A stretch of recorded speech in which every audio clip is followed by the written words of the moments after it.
Town planning scheme के विरोध में अनशन, कांग्रेस प्रदेश अध्यक्ष ने उठाए सवाल।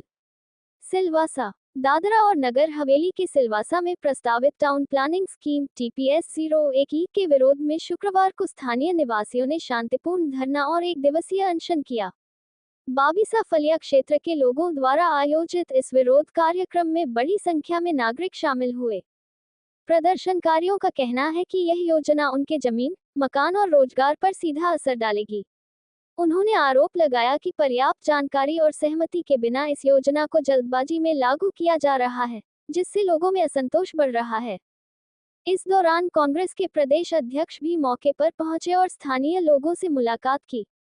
उन्होंने कहा कि पिछले 60-70 वर्षों में लोगों ने अपने घर और व्यवसाय खड़े किए हैं, लेकिन अब इस योजना के कारण वे असुरक्षित महसूस कर रहे हैं।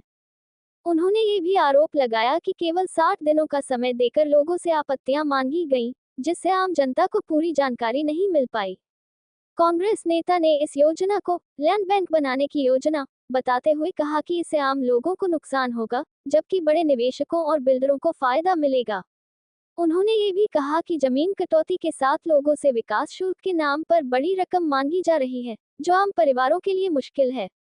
प्रदर्शनकारियों ने चेतावनी दी कि अगर उनकी मांगों पर ध्यान नहीं दिया गया तो आंदोलन को और तेज किया जाएगा।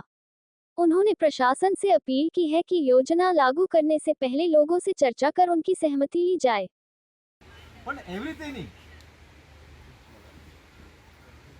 ટીપી સ્કીમ જે ટાઉન પ્લાન સ્કીમની જ્યારે વાત કરવામાં આવે છે, દાદરા નગર હવેલીમાં છેલ્લા 60-70 વર્ષમાં જે ડેવલપમેન્ટ જે કામો થયા, જે કોઈ ઘર બનાવ્યો, દુકાન બનાવ્યો, રૂમો બનાવેલી, ચોલ બનાવેલી વસ્તુ પર, તો એ અવ્યવસ્થા એને આપણે કહી શકીએ વસ્તુ લઈને, અને એને સુધાર વધારને કરીને એને એવું કહેવાય છે કે ભાઈ નગર હવેલીમાં એક પ્રોપરલી પ્લાન બને, એક ડિઝાઇન થાય કે જેમાં દરેક રોડ કનેક્ટિવિટી, ગટરની કે ગાર્ડનિંગની તમામ પ્રકારની સુવિધાઓ બને, એ વસ્તુ પ્રપોઝલ વાત આવે છે।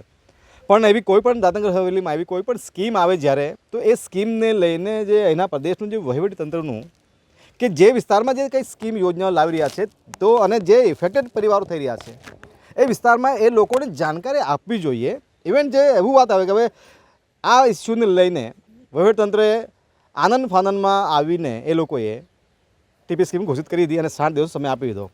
જ્યારે તમે ટીપી સ્કીમની તમામ પ્રકારના નીતિ નિયમો ગાઈડલાઇન બધું બનાવી જ મૂકેલું છે, રેડી જ છે, તો પછી 60 દિવસ સમય આપીને તમે આ જે લોભામણી વસ્તુ મૂકી રહ્યા છે કે ભાઈ તમે એમાં પોતાનો સુધાર વધાર કરો, એમાં હું તમે શું ચાહતા હશે, હું છે, તો આ તદ્દન દાદરા નગર હવેલી વહીવટીતંત્ર અહીંના લોકોને ગુમરાહ કર્યું છે। એની પાછળ બહુ સ્પેશિયલી સ્કીમ, આ પાછળની યોજના પાછળ આ એક દાદરા નગર હવેલીમાં લેન્ડ બેંક બનાવવાનું એક મોટું ષડયંત્ર છે, જેમાં 60-70% લોકોને નુકસાન છે અને 30% જે વેપારી વર્ગ છે, જે બિલ્ડર લોબી છે, જે લોકો ઇન્વેસ્ટર છે, જે લોકો જમીન લે છે, એ લોકોના રાતોરાત જમીનના ભાવો ઉચકાયા છે। આ સ્કીમ પાછળ તમે એ જો, આ એક પ્રી પ્લાનિંગ હતું દાદરા નગર હવેલી દમણ સાથે જોડવાનું। દમણમાં જે ઓલરેડી જે ટીપી સ્કીમો લાગુ થઈ ગયેલી એમાં લાવ્યા અને 2020, 21, 22માં એ લોકોએ એમેન્ડમેન્ટ કર્યા, નવા 2023માં GDR 2023 લાવ્યા।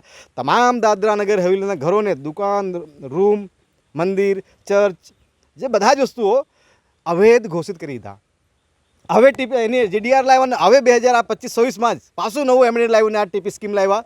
હવે શું છે કે આ સાઈડ જમીન લેવાના, જમીનનો પૈસા આપવાના, પણ એ જમીન પર 60-70 વર્ષથી જે ઘર, દુકાન, રૂમ, ચોલ જે બનેલી છે એના પૈસા ચૂકવવા નહીં પડે, જેના માટે એ લોકોએ GDR 2023 લાવેલા। અને હવે કહે કે ભાઈ હવે જેવા સાઈડ જમીન લેવાની વાત કર્યા છે, જેના કારણે જ આ 9-10 વર્ષમાં એ લોકોએ જતરી ભાવની વાત કરવાનું આવી, એ વધારો જ નહીં આવ્યો। જમીન લેવાના તમે 40% જમીન આજે, અને એ જમીનનો ભાવ આપવાનો તમે 2015નો। વાહ! તમે એ જમીનને લઈને એ જમીન તમે લેવાના અને એ જમીન પર ડેવલપમેન્ટ કરવાનું તમે પ્રાઇવેટ લોકોને આપવાના, એટલે એમાં અધિકારીઓ અને જે વેપારી વર્ગની ચાંદી। એની સાથે સાથે તમે એ પણ જો કે દાદરા નગર હવેલીમાં મને એ સમજ નથી પડતી કે દાદરા નગર હવેલીમાં જે બી સ્કીમો આવે છે, આવી જ્યારે સ્કીમ, જ્યારે યોજનાઓ બની રહી હતી ત્યારે સાંસદ ક્યાં ઊંઘી ગયેલા? જ્યારે ટીપી સ્કીમ બની રહી હતી, કે જ્યારે આ બધું ચાલી રહ્યું હતું, ત્યારે એ લોકોની જવાબદારી કે આવી બધી સ્કીમો આવી હતી, આવી બધી યોજનાઓ લાવી હતી, ત્યારે નગરપાલિકા બધી ક્યાં હતી, ચૂંટાયેલા લોકો ક્યાં હતા, અને સત્તા પક્ષના